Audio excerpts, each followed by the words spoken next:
Hello दोस्तों, स्वागत है आपका अपने YouTube चैनल डिस्कवरी वर्ल्ड पर। आज हम जानेंगे बांधवगढ़ के प्राचीन किले और यहाँ मौजूद हजारों साल पुरानी भगवान विष्णु की मूर्ति का रहस्य। बांधवगढ़ किला का इतिहास मध्य प्रदेश में वाघों का गढ़ कहे जाने वाले बांधवगढ़ नेशनल पार्क में 1000 साल पुराना प्राचीन किला है। ऐसा कहा जाता है कि बांधवगढ़ किले का निर्माण भगवान श्री राम ने अपने भाई लक्ष्मण के लिए करवाया था।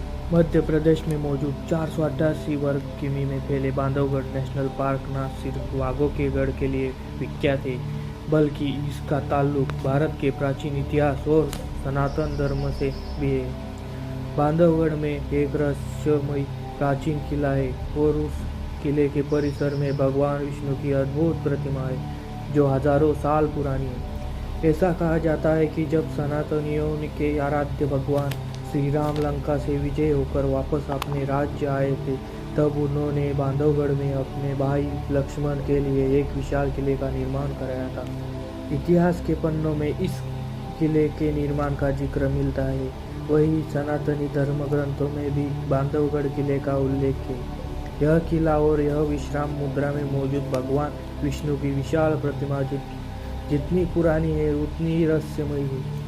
बांधवगढ़ किले को लेकर कई किंवदंतियां भी प्रचलित है और इस किले से जुड़ी कई कहानियां हैं। बांधवगढ़ किले का मध्य प्रदेश के जिले और विंध्य राज्य की राजधानी रहे रीवा जिले से गहरा नाता है। इस किले का इतिहास रीवा राजघराने से जुड़ा है। बांधवगढ़ किले का निर्माण महाराजा व्याघ्रदेव ने कराया था। महाराजा व्याघ्रदेव ने सन 1234 में मध्य प्रदेश के बांधवगढ़ में बघेल वंश की स्थापना की थी। उन्होंने अपने साम्राज्य की शुरुआत एक किले से की थी जो पहले महोबा के चंदेल साम्राज्य से ताल्लुक रखता था। महाराजा व्याघ्रदेव ने कालिंजर और मंडीहा के साथ गहरा साम्राज्य से जंग करने उनका साम्राज्य अपने कब्जे में ले लिया था। बाद में उन्होंने गहोरा को अपनी राजधानी बना ली थी, जिसे गहोरा खास और गहोरपति के रूप में दो भागों में विभाजित कर दिया गया था। महाराजा व्याघ्रदेव की मृत्यु सन 1245 में हुई थी, लेकिन बांधवगढ़ के किले का जिक्र महाराजा व्याघ्रदेव के जन्म लेने से पहले भी होता रहा है। ऐसा कहा जाता है कि इसका निर्माण भगवान श्री राम ने अपने भाई लक्ष्मण के लिए कराया था।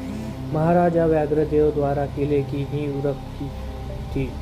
यह कहना सही नहीं होगा क्योंकि बांधवगढ़ किले का उल्लेख नारद पंच और शिव पुराण में मिलता है जो हजारों साल पहले लिखे गए।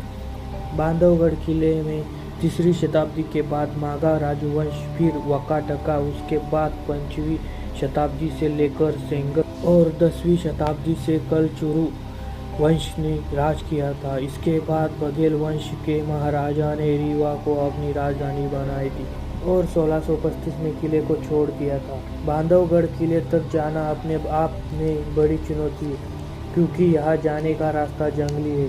यहाँ बाघ अपना डेरा जमाए रहते हैं। इस किले में एक विशाल सुरंग है जो सीधा रीवा में मौजूद रीवा फोर्ट में निकलती है।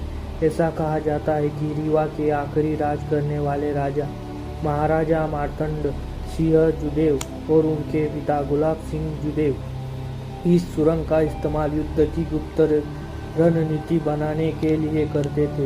यह एक राज्य से दूसरे राज्य तक पहुंचने का खुफिया रास्ता था। बांधवगढ़ किले परिसर में मौजूद हजारों साल पुरानी क्षीर सागर में विराजी भगवान विष्णु की विश्राम करती हुई प्रतिमा है। ऐसा कहा जाता है कि ये प्रतिमा 2000 साल पुरानी है, लेकिन यह उससे भी ज़्यादा प्राचीन हो सकती है क्योंकि भारत और सनातन धर्म का वजूद तब है जब बाकी दुनिया के लोग बर्बर हुआ करते थे। तब यहाँ विकसित मानवों की कई सभ्यताएं थी, इसीलिए इन प्राचीन धरोहरों के प्रारंभिक अस्तित्व के बारे में कोई नहीं जानता। यहाँ भगवान विष्णु के सभी दशावतार की प्रतिमाएं भी है जिन्हें किलों में देखा जा सकता है। विश्राम मुद्रा में मौजूद भगवान की प्रतिमा के बगल में विशाल शिवलिंग भी स्थापित है। बांधवगढ़ के जंगलों के बीच मौजूद किले में स्थापित इतिहास से भी प्राचीन भगवान विष्णु की प्रतिमा जितनी पुरानी है उतनी ही रहस्यमयी भी है।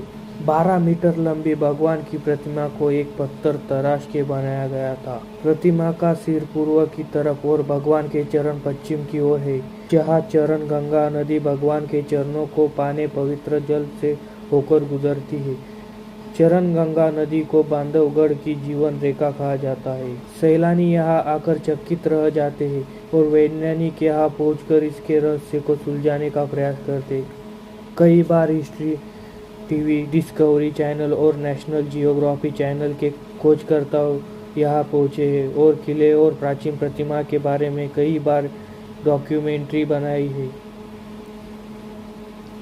बांधवगढ़ नेशनल पार्क के अंदर बांधवगढ़ किला है और थी विष्णु भगवान की प्राचीन प्रतिमा है। मध्य प्रदेश के उमरिया जिले में पड़ता है, जो एमपी की राजधानी भोपाल से 502 किमी और रीवा जिले से सिर्फ 2 घंटे की दूरी पर है। आप बांधवगढ़ को best tourist place Madhya Pradesh कह सकते हैं, मतलब मध्य प्रदेश का सबसे अच्छा पर्यटन स्थल है, जहां आपको विभिन्न प्रकार के जंगली प्राणियों को देखने का आनंद मिला है। तो दोस्तों, आपको ये वीडियो कैसा लगा कमेंट करके ज़रूर बताना और चैनल को सब्सक्राइब भी कर देना और बाजू वाली घंटी को दबाना मत भूलना। धन्यवाद।